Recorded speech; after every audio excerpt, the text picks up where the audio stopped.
But anyway, you're just like hanging out and coming and joining us in our garage environment, hanging out with us. Right now, we're going to bring Ben Davis up from Legion Cycle Works. He's got a tiny little unsuccessful shop. Shop in Delaware.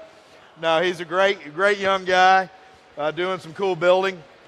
And we're going to be doing a little segment right now on a bike called War Pony. It's this chassis that's over here. We're going to tell you about it. It's a Paco chassis that we're building over the 7-show series. We started in Long Beach, and by the time we get to the last show, where is the last show? D.C., yeah.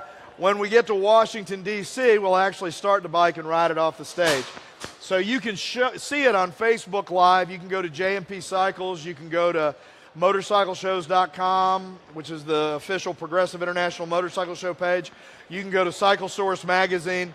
Look at those Facebook pages, and all of these segments will be on there for Grease and Gears Garage, and you'll be able to watch that bike progress over the 7-show series as we get it built. It seemed like a good idea before we started the series, and I think by the 6th show we're going to be pretty tight on getting it built, but we'll do a little bit off-site. Obviously you can't do everything on stage, but pretty much this bike will be completed here on stage. What we've kind of gotten to so far is we've talked about the front end. We've talked about how to clean up some welds. We're going to continue to talk about that a little bit today. And Chris and Mark will join me up here, as well as Ben. Today we're going to be working a little bit on mounting a fairing. And so I'll let Chris kind of share with you kind of the direction that he is going to take this today, as he is our master mechanic today. Let's call him that because there's a lot of people watching on Facebook Live that know him. That was a setup. That was a straight setup. So, man, listen, we said yesterday, basically all we're doing with this stuff, this is kind of a modern motorcycle for us, anybody that follows the magazine, but we're going to employ some chopper theory and philosophy in it. So a lot of the stuff that we're doing, these are tricks that we bring over from building choppers. It's not going to make sense to performance guys. Chopper guys are going to wonder why we're using parts like GSXR front end, but that is truly the spirit of chopper. It was cheap and it was available, and we're going to make a cool bike out of it. Yeah, there's nothing really more exciting for guys like us, and I don't know about you, Ben, but I kind of do now. It's exciting to go to a swap meet for a lot of us. A lot of guys just get off on looking through catalogs. Nothing wrong with going through the JMP Cycles catalog. They're the world leader in distributing aftermarket parts. But there's nothing better than going to a swap meet, seeing a cool part, a cool thing, and saying, man, I want to have it, taking it home and trying to figure out now how to make that work. And so that's what Chris did. Chris, where did you find this front end? Actually, right before the Long Beach show, I went on to Craigslist and I found the entire front end for $600. I got the brakes, the tubes, the trees, even the handlebars with all the controls on it. So like that, I was like, man, $600, I have to use this, because right before that, since this is going to be an FXR style build, we were thinking about, how everybody's building FXRs today, which includes an Öhlins front end that's completely out of my price range. It's a fantastic product. Like, there's none better on the planet, but for me, I have to go on the low budget rocker program, and $600 fits that really well. Well, and I was telling you, I don't even know if it's going to work, but I found it was cheap. I found an ST1100 front end, inverted front end. I found it on Craigslist a couple years ago for $150. And because I had the idea to build the same kind of bike, Chris and I hadn't even talked about it. And I think he's got me convinced now to go with this frame. But you can find a lot of cool stuff. Well, and the biggest thing about that is do your homework. We're so lucky today as motorcycle builders, because if you come up with an idea on something, there is a forum going on somewhere where guys are talking about that. And if they're not, you can get on a forum and you can ask those questions. So what we found out right away was the neck stem, which obviously is going to be a metric neck stem that's stock on the GSXR front end, wasn't going to be the right outer diameter for the inner diameter of our American bearings. So that's the first thing that we had to address. We explained yesterday, couldn't let it go. Once we started machining that down, on the stock stem, we ended up with a 188 wall thickness, which that could have been okay because metric stems often are hollowed for weight. That could have been okay for our big, heavy American motorcycle. We didn't feel that confident about it, so we went and pushed the stem out and actually made our own stainless steel stem to our specifications. Right away, you might say, well, this is something that not every garage mechanic is able to do. There's a machine shop right down the street from your house. If you go in there and say, hey, man, I need help figuring this out, they're going to do it for you. And don't feel bad. We talked a lot about this yesterday. Don't feel bad if you have a project and you take it to them, just a box of parts, and like, I want to make this fit here to do this. Because what those guys do every day, trust me, we know a lot of guys that run machine shops. What those guys do every day is they make dumb, boring widgets for things that they don't care about. As soon as you bring them a box of parts for a motorcycle and say, can you help me make this fit? They're going to bend over backwards to help you because they don't get to do anything interesting all day. So trust me, you're doing them a favor by going and letting them become a part of your project. So now, Ben, do you do a lot of your own machining in-house, or do you have somebody take it to?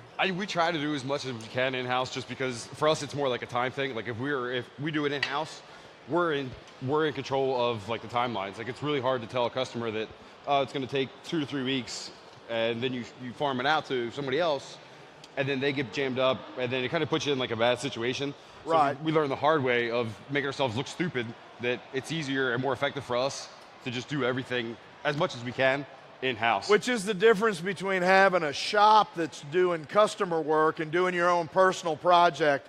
With a shop, a lot of guys, don't even want to do the machine work. I don't really enjoy machine work. I don't like measuring things. I don't do well with mathematical stuff. And so I don't like doing it. A lot of guys get off on doing it. I would just soon farm mine out. I end up having to do a lot of my own for the same reason at the shop for customers. But, if you're doing your own, you can farm it out a little bit. But when you have time, it's good. So you don't have to have a full-blown shop, but if you have a shop, it's worthwhile to know how to do it. Whether you have a shop or don't have a shop, if you're riding a motorcycle and you want to be customizing stuff, it's just good stuff to know so that you have a working knowledge of it. At least look at it and study it and understand the process of what it takes to machine it. So what we have here so far is we dry fit the front end. Obviously, if we're doing this in final assembly, we'll hand pack the bearings, or you can use the little cup deal. But what we want to address today, first thing, is the fact that on this metric front end, they obviously had stops built into the frame that we're going to touch these stops. So on ours, we don't have the benefit of that. Like, what I was telling you, we're going to go to some chopper tricks. On a chopper all the time, that bike we just rolled off has this exact same thing. We find a location for a bung that'll come back and touch those fork stops, and we're actually going to put a cap head bolt on the end of this. It'll give us a nice little accent, and at the same time, it won't be banging against paint. So what we're going to ask Ben to do is come in here and help us get our fork stops together today. We'll put one on each side, and then we'll get this front end back together and see how we're doing with that. So Ben, it's your show. Cool. So one of the big things is, like, especially when you're doing something like a fork swap on like a front end, is it's not going to be just a plug and play kind of situation. Like you might be able to do the math on it and figure out like the rake and the trail. And then even after like we got to the point of this, where it seems to work, it still doesn't, because the bottom triple tree is going to hit the frame, which is, that's just going to lead to either smacking the tank or the wheel turning too far, and nothing positive is really going to come out of it. So it's kind of one of those things that no matter how much you plan out something like this when it's such a custom application, is you really have to, don't come up with like a game set plan, because it's not going to work and you're going to get frustrated with yourself. So at least my philosophy is just kind of wing it. Like, come up with the plan the best you can, but the chances of it, like you thinking of every little detail and every little thing that can go wrong, are pretty slim. So it makes it a lot easier if you just don't, you're like, oh man, like you just kind of got to go with it and adapt to it and overcome. So one of the things like Chris was saying is that we're going to take the bungs and we're going to mount them to the frame to hit the stops on the bottom triple tray. But one of the things that's it's not sitting square. I don't know how well you guys can see that from this side. But you want it to hit the stop squarely.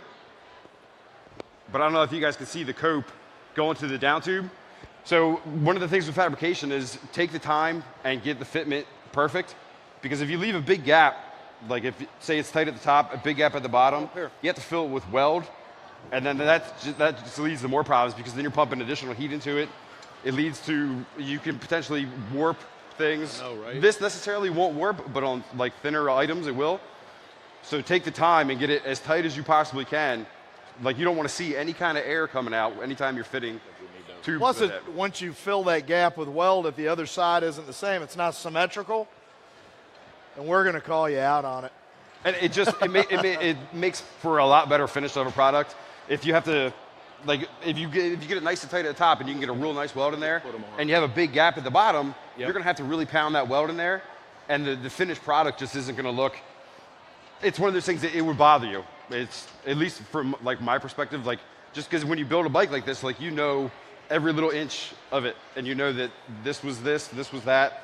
So if you get something where it looks like half-ass good, it's really going to bother you. Just from like every time you look at it, it's going to be like, oh, I really wish that I'd spent another 20 minutes making that perfect and fit a little bit better than it did.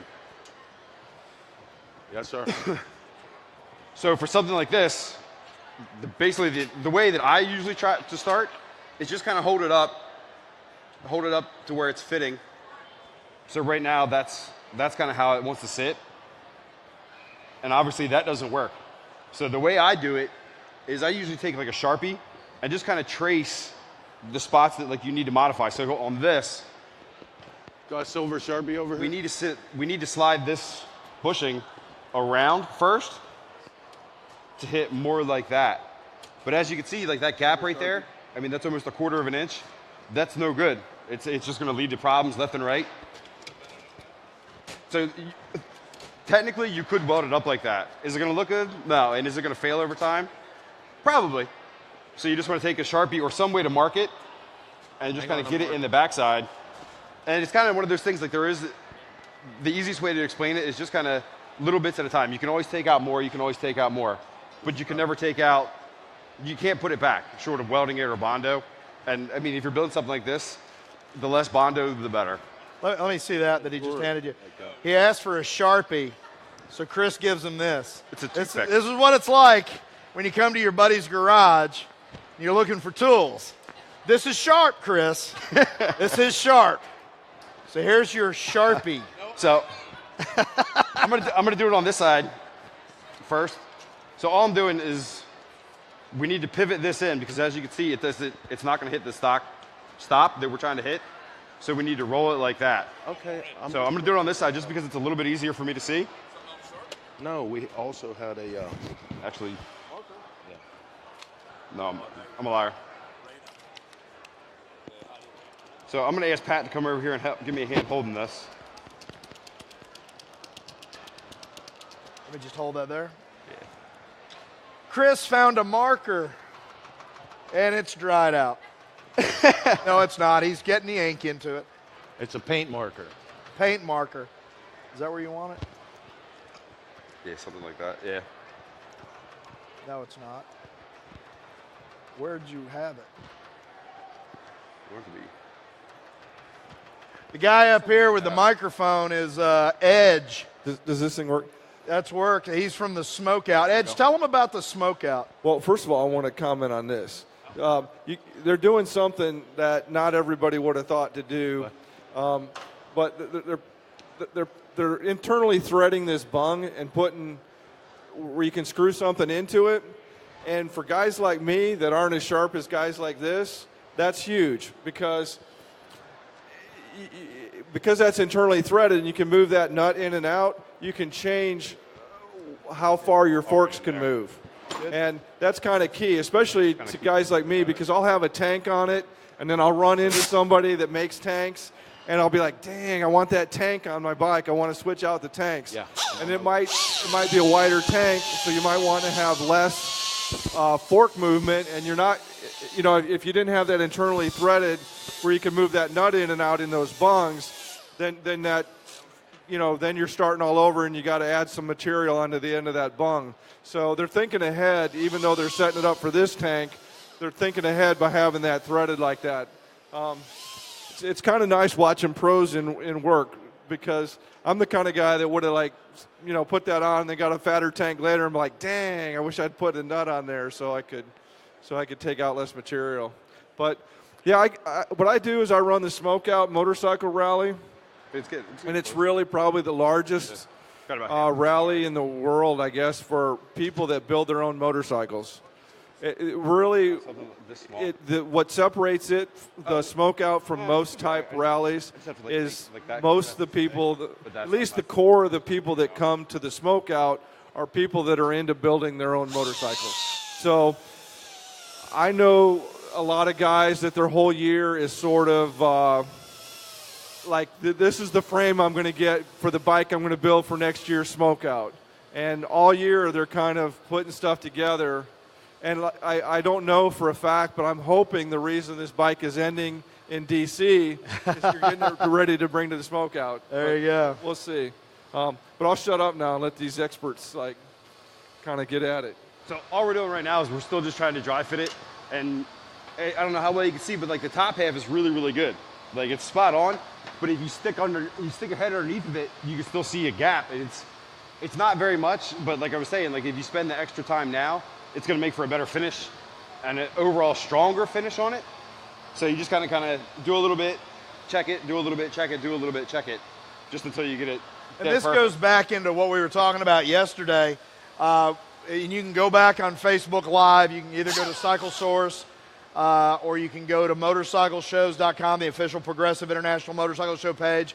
Go to JMP Cycles, and you can look at those Facebook segments that we've done building this bike. And yesterday we were doing some metal removal on the welds, just cleaning those up, talking about how we'll do that with some silicone bronze later because it removes, it smooths and stuff. But what we talked about is moving just a little bit of metal at a time. Just remove a little bit at a time. If you get too aggressive, then you got to start all over. So that's what this is about. This is just about patience and just a little bit at a time, because a lot of these abrasives can be pretty aggressive. So just take your time. How's it coming now, Ben? So close. One more quick. Now we have it got about half of what we needed, and I could just barely stick my fingernail in underneath there. But again, we want to make sure that it's perfect, so we're just going to take just a little bit more out of the top. And the other, to that point about also making sure you've got it really well fitted, is Ben is going to TIG weld this. He's not going to MIG weld it. If you were MIG welding it, it makes it much easier to fill a gap. TIG welding, you really can't fill a gap. TIG welding wants the area to be exceptionally clean, and it also wants there to be virtually no gap at all, because you're using rod to fill. It just does not do well with a gap. So you want all your tolerances to be really close for that reason.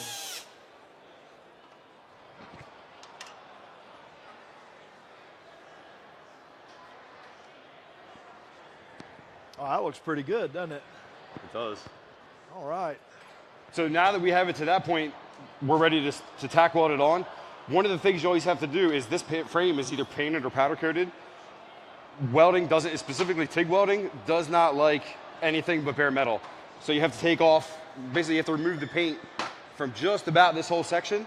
And a lot of times what I like to do is after I get it cleaned up the best that I think it is, as far as paint removal, take a rag with some acetone and just wipe it down, just in case there's any dust or impurities left in the metal.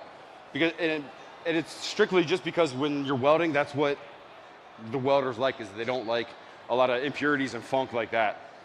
So we just need to get to the point at which with TIG welding, that's tungsten inert gas welding. You've got a tungsten stick that's about 8 inches long that's going to go in your torch, and you grind that piece of tungsten to a fine point.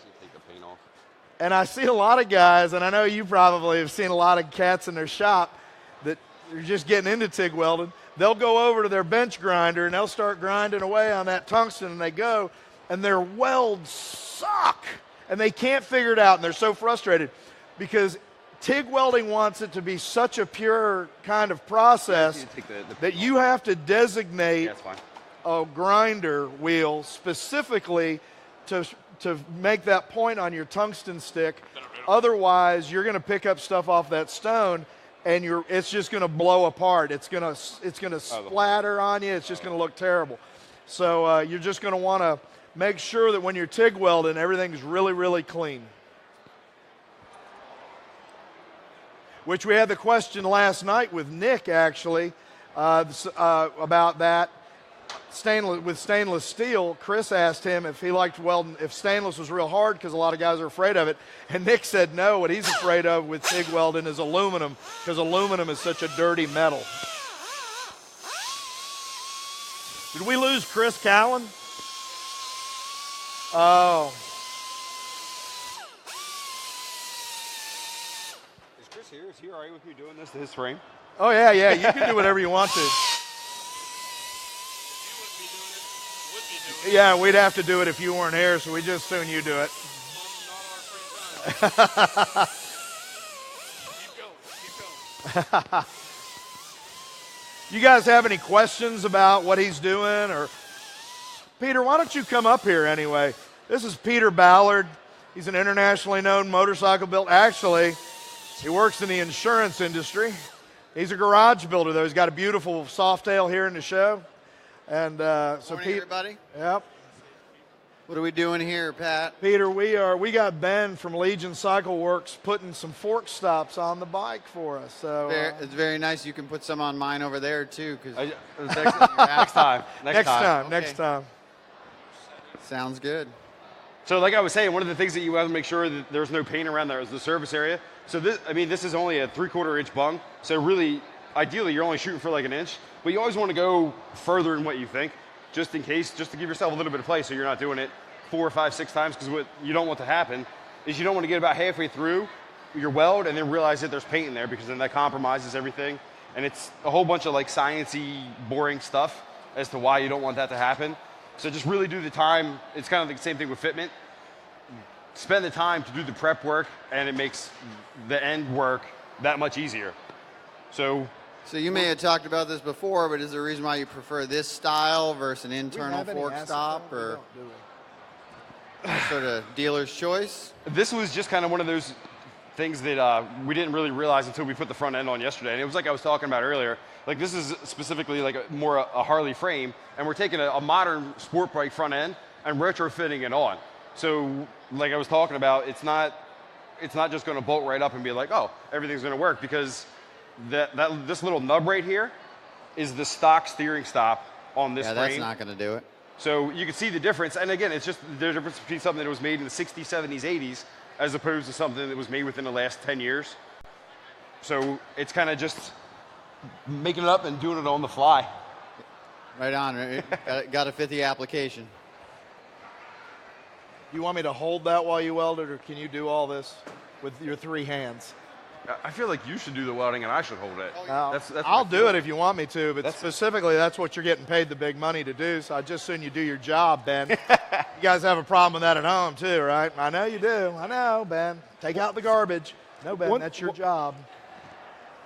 One thing they're doing with this build, which I love to see in A motorcycles, little bit more out of that. is where This they're side taking grip right here. basically an old school bike and making it have cutting edge technology. So I'm one of those guys that loves to see a panhead engine with disc brakes instead of drum brakes. There's some, and I'm not taking anything away from vintage guys. Vintage guys will spend, a good part of their lives trying to find the exact cable that went with that bike that was built in 1963, and that's really cool. But these bikes, these choppers, are not that.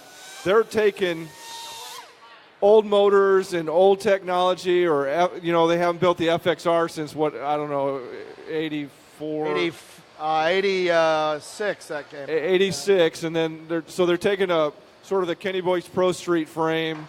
So it's kind of older technology that was really great, but they're using like a cutting edge front end. So when this bike is done, it's not a 1980 something bike. It's going to perform as well as a bike that's rolling off the line today. And I think that's just cool as hell when you have like an older motor, and everything stops and goes just like a bike off the line today. I love to see bikes like that. A guy that we had on the stage in Long Beach, you can go back and again watch those on Facebook, was a cat named Kiwi Mike out of Kiwi, Indian.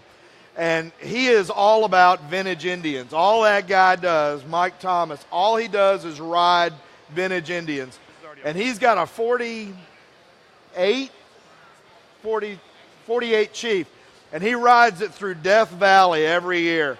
And we've got pictures of Mike picking up Chris and Heather on that bike because their Harley broke down. And, but what he's done is he's taken the old vintage Indian motors, and they still are vintage on the outside, and he's upgraded all of the internals, and he's done a wonderful job doing that. So resto-modding kind of vintage bikes so that you can ride them, and that's all he rides. And they're his daily riders. He rides them cross country. So it really is a kind of a cool thing to take an old bike and give it a little new flavor, just so that it gives it a longer life, and it makes it more enjoyable for you to ride. And the other thing that's cool about this choice, okay, so they went with a metric front end. When we're talking metric, we're talking like Kawasaki, Yamaha, the rest of that.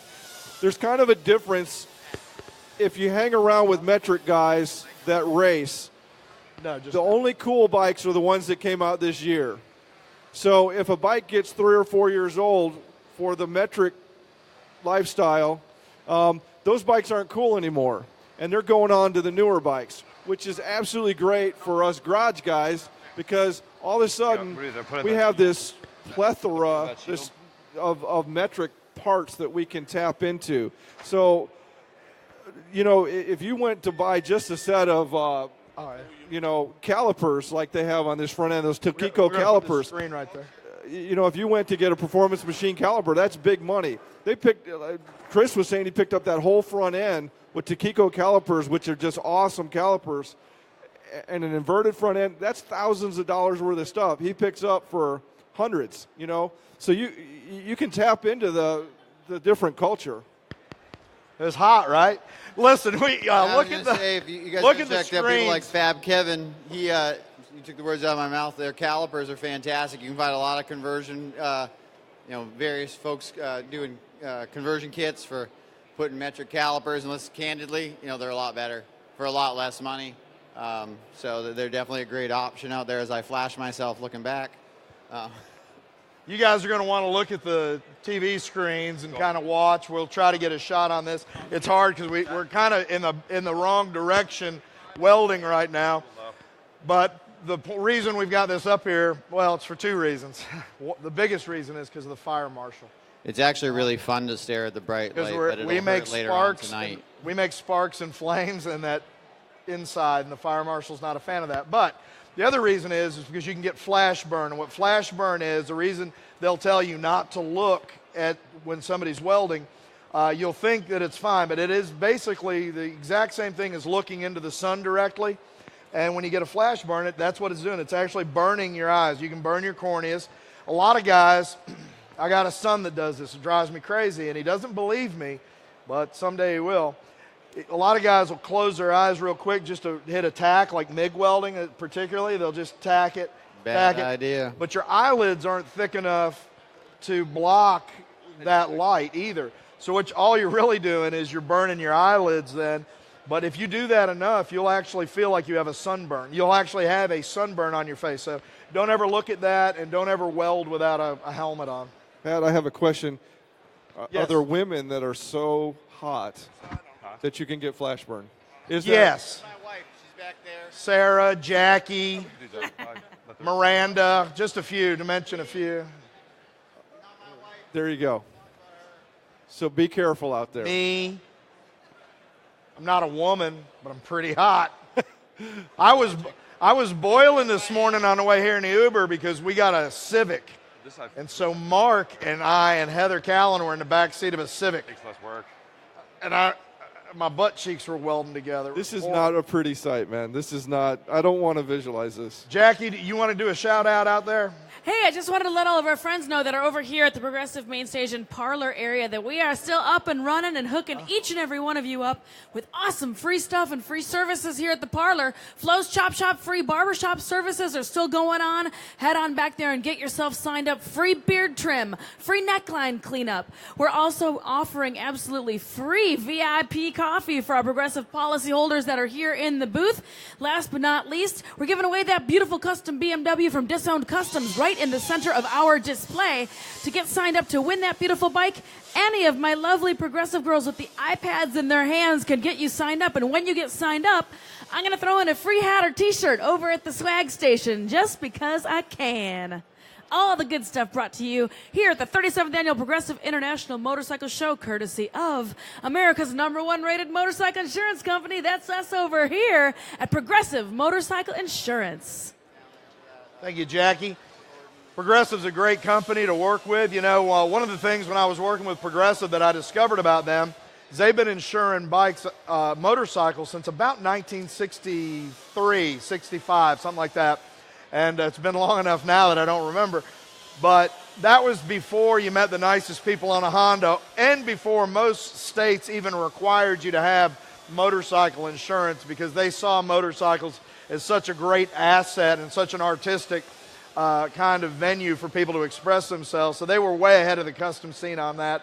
And so we want to thank Progressive International Motorcycle Show, Advanced Star, for letting a bunch of greasy mechanics on stage to do our thing. Also want to point out that JMP Cycles, the world's largest distributor of aftermarket motorcycle parts, is Fantastic. here with the JMP Cycles Ultimate Builder Show. If you haven't seen those bikes, check those out. There's a lot of nice custom touches, and hopefully when you watch some of our stuff that we do on stage, when you start looking at bikes and shows, you'll be able to begin being a little more discerning about what's a good bike and where a guy maybe didn't take enough time. So, question out here, the crowd, what kind of rallies, shows do you guys like to go to? I'm just trying to think, New England, what do we got? We got Laconia, we've got rally up in Americade, right? What else do we have in there? Americade here. Show of hands, I mean, how far do you guys travel for riding? Do you like doing the rally scene? Do you just ride for fun? Is this thing on, Americade? Daytona, it's a good time for sure. Now, you guys ever make it out to the Smokeout? It's a very good time. You can see a lot of great builders like Ben Jordan, Chris Wade. Easy Rider Magazine just ran Brian Lane's bike there. Beautiful bike. So you can see there's a lot of smaller shows. My point is there's a lot of smaller rallies that are a lot of fun. You can see at the Smokeout, Mama Tried. That's in Milwaukee. That comes up in February in Milwaukee, the Mama Tried show. It's become pretty popular. There's a lot of shows now that are really becoming more like art shows for motorcycles. They put the bikes on pedestals and stuff. Yeah, I was going to say, if you like what you're seeing out here by us builders, those are some great shows to see some real great talent and just to have a really great time. So what kind of bikes do you guys ride? Are all Harley riders here? I mean, I figured you rode a Ducati, sir. I mean, it just seemed obvious based on, everything right here. It's funny, though, when people talk about riding motorcycles, it doesn't take long to figure it out, because I don't know how motorcycle companies do it. I want my shop to sell T-shirts because I know that's where the real money is. But, man, you can look around here. Everybody's got a brand on. It's like, man, I'm brand loyal. People wear that stuff. I love it. Norton. You've owned a Norton, Triumph. Who's got Hellenbach, yep. They best hats. I love them. It's true. Are there any Norton fans? Am I just out there? Does anybody know what a Norton is? Okay, just making sure. Things on. For sure. I love the British shit. It's cool. Now, with what Ben's doing up here, sometimes there are some parts that when you do it, you can then just take it and make the mirror image of it. But because these are contours, that would be kind of pointless to do. So you go through the same process on both sides, and it's just, again, grind and test fit, grind and test fit. For those of you that just joined us on Facebook Live, or if you've just joined us here, We've got Ben Davis from Legion Cycle Works out of Delaware, and he is helping us today with what's called the War Pony. The Grease and Gears Garage crew has committed to the Progressive International Motorcycle Show Tour that we are going to, from Long Beach, the first show, through DC, which is the 7th show. We're going to build this bike from scratch. And we're taking one of Chris Callan. He owns Cycle Source Magazine and has really been a lot of the energy behind Grease and Gears Garage. Oh, nice. We're taking one of his old bikes, a 2003 Ultra Classic. What year is this year? They got totaled by a buddy of his. But it had a really nice built motor, and it had all the hot stuff, and already had a Baker 6-speed transmission. Know who they are. So what do you do with a 2003 Harley that's totaled Always all over. with a hot motor? Well, you can either spend a lot of money to put it back together, or you take the soul of that bike out and you put it in a new frame. So that's what we've done. We've gotten this Paco chassis, which is a chassis that Paco has designed and is now selling. It's an FXR style chassis that will accommodate a later model drivetrain from either a Dyna or a Harley Dresser. And we're going to build this bike with a GSXR front end. And today, Ben is helping us get the fork stops put on there. We're making them just out of some bungs that are threaded on one side so that we can run a bolt into it, so that we can actually have an adjustable fork stop on the Yeah, bike. I was going to speak to that when I was saying earlier, kind of the question around preference. I was going to say, if you're a garage builder like me, means you probably, the bike I've got here, I changed it 3 times in the last 2 years. So when you're thinking about things, what's nice about an adjustable here is that you change a tank, you change a front end, well, you don't have to rip into everything, right? You got some flexibility. So looking out in the crowd here, you think about when you're modifying your bike, it's one thing to consider is hey, if I'm going to own this thing for a while, what am I kind of getting myself into as I'm making a choice, right? Parts aren't cheap. You don't want to have to just be throwing stuff away and tossing it on the shelf or trying to sell it on eBay. Well, and like we were saying at the beginning as well, this bike, we picked up the front end. Chris was going through Craigslist. He found a GSXR front end, an inverted front end, $600, had the clip-ons, the hand controls, the brakes, everything was there, so it was a great deal. My shop's in Central Garage, just outside of Des Moines, Iowa. Our tagline under our logo is resurrecting hot rods, Harleys, and Hellions.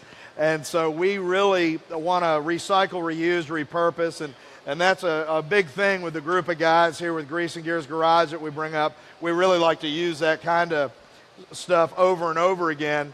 A, because we like going to swap meets and finding that gem, but B, it's just kind of a practical, cheap way. Like Chris Callan always says, it is the heart of the chopper is taking things and making them work, chopping them off, using used parts. That's really where the chopper scene came from. And so that's all about what War Pony is ultimately going to be.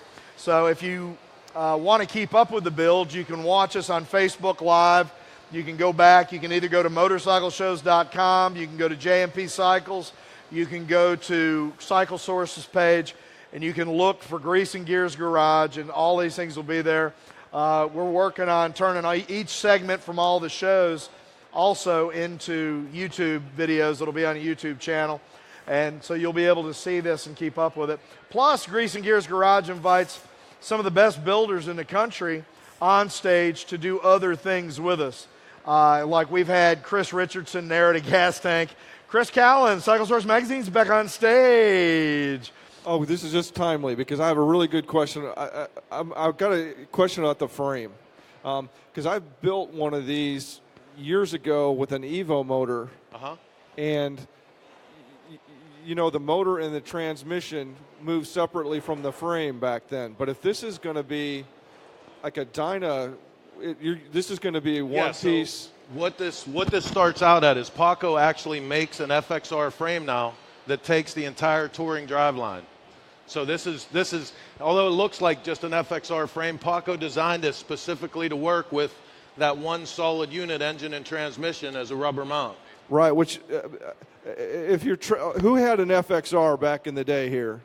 So one of the hardest things to do when you had one of those bikes, when you swap stuff out, was to realign all that stuff. And you had all these wire contraptions where you had to measure everything because you had to get that all lined up. When they have these big rubber grommet things because the motor and the transmission, the axle kind of went through the bike. So you couldn't just pull the transmission. You had to pull the transmission and the motor together. So this completely eliminates that whole fiasco. I mean, just like the standard touring driveline, it mounts in 3 positions, and the pivot axle on the swing arm being one of those positions. So it still has the fixtures here and everything to get that motor all set in, just like it would in its stock application.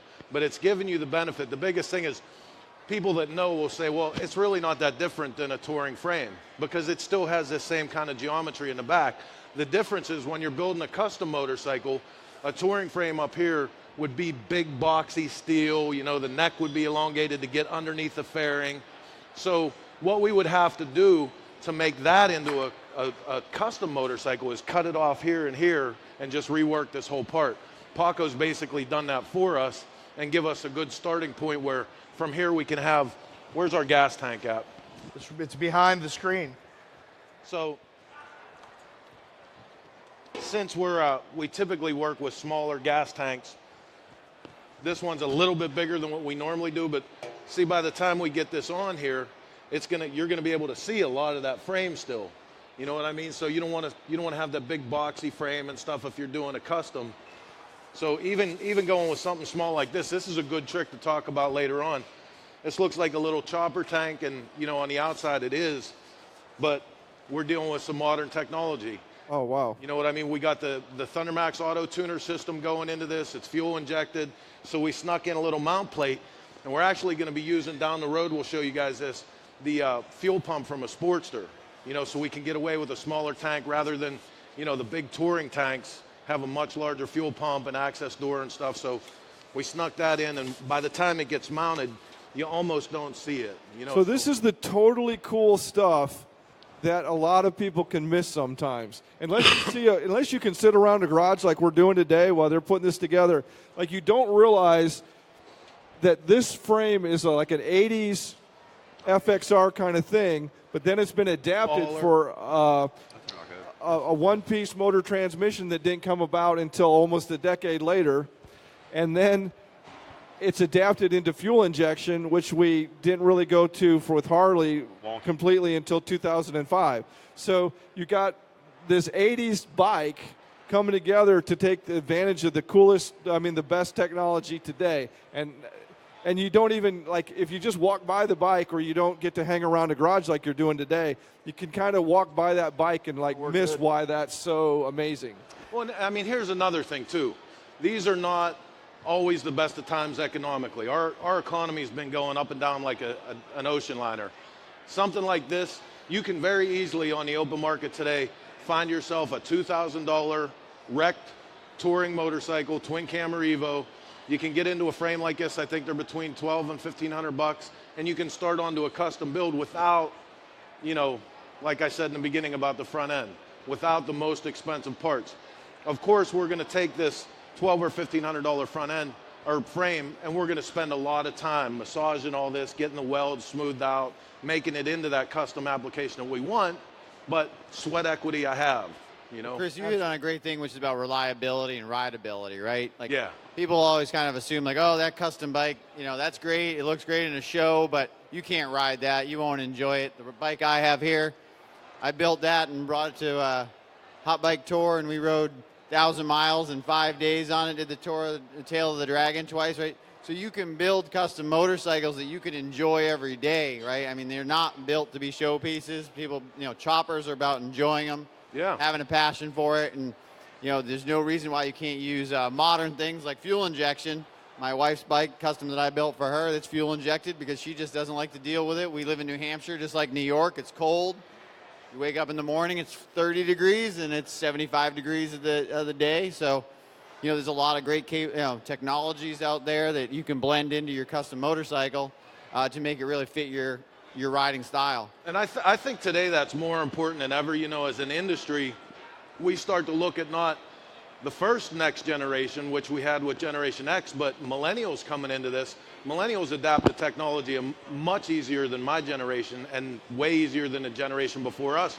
But there's not those boundaries now. If something works and it can work from this bike to that bike to this bike, it's cool, you know? So it's broke down a lot of that. And riding a motorcycle is key. Like this generation and the millennials, if you can't ride a motorcycle, that's half of it. They want them to perform.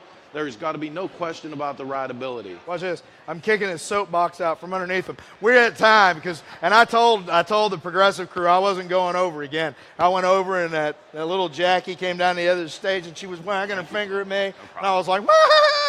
So anyway, Greasing Gears Garage. We're just a bunch of greasy mechanics. Thanks for hanging out with us today. Thanks for being with us. And we'll be back. Check the boards. I think we're back at 3 or 1 or 1. We're back at 1 o'clock.